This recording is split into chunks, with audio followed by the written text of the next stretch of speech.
2 Kings chapter 8, English Standard Version.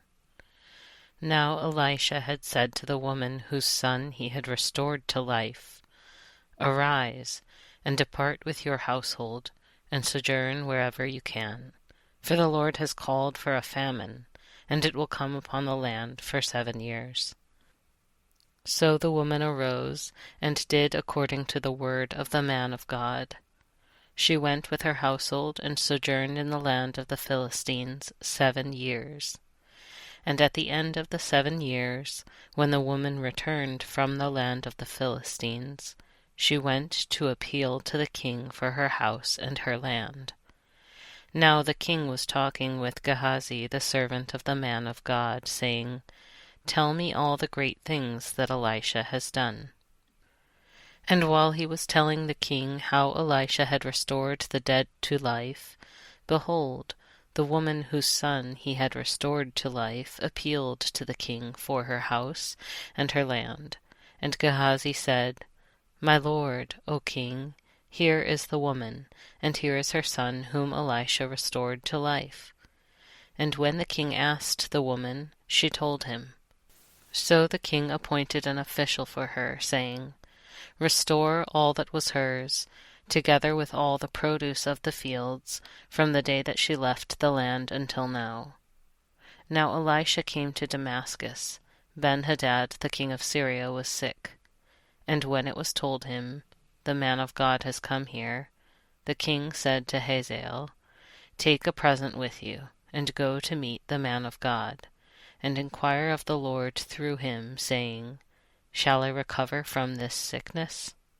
So Hazael went to meet him, and took a present with him, all kinds of goods of Damascus, 40 camels' loads. When he came and stood before him, he said, "Your son Ben-hadad, king of Syria, has sent me to you, saying, Shall I recover from this sickness?" And Elisha said to him, "Go, say to him, You shall certainly recover. But the Lord has shown me that he shall certainly die." And he fixed his gaze and stared at him until he was embarrassed, and the man of God wept. And Hazael said, "Why does my Lord weep?" He answered, "Because I know the evil that you will do to the people of Israel. You will set on fire their fortresses, and you will kill their young men with the sword, and dash in pieces their little ones, and rip open their pregnant women." And Hazael said, "What is your servant, who is but a dog, that he should do this great thing?"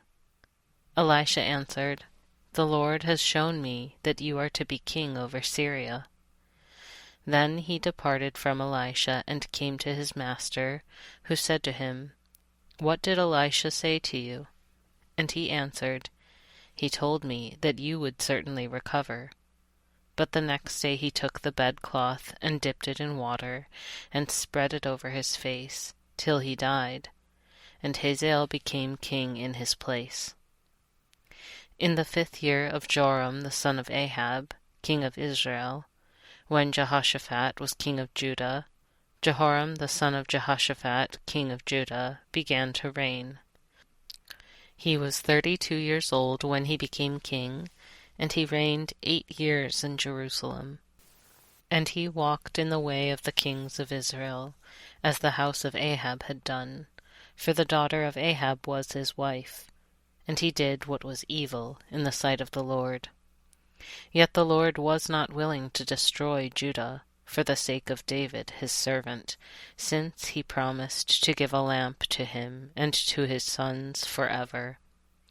In his days Edom revolted from the rule of Judah, and set up a king of their own. Then Joram passed over to Zair with all his chariots, and rose by night, and he and his chariot commanders struck the Edomites who had surrounded him, but his army fled home. So Edom revolted from the rule of Judah to this day. Then Libnah revolted at the same time.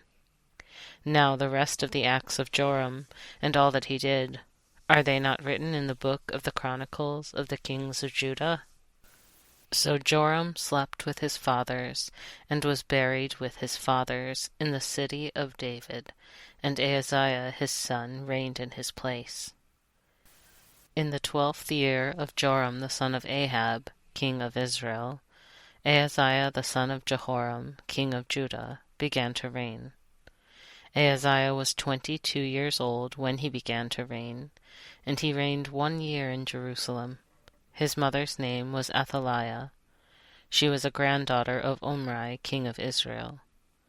He also walked in the way of the house of Ahab, and did what was evil in the sight of the Lord, as the house of Ahab had done, for he was son-in-law to the house of Ahab. He went with Joram the son of Ahab to make war against Hazael, king of Syria, at Ramoth-gilead, and the Syrians wounded Joram. And King Joram returned to be healed in Jezreel of the wounds that the Syrians had given him at Ramah, when he fought against Hazael, king of Syria. And Ahaziah the son of Jehoram, king of Judah, went down to see Joram the son of Ahab in Jezreel, because he was sick.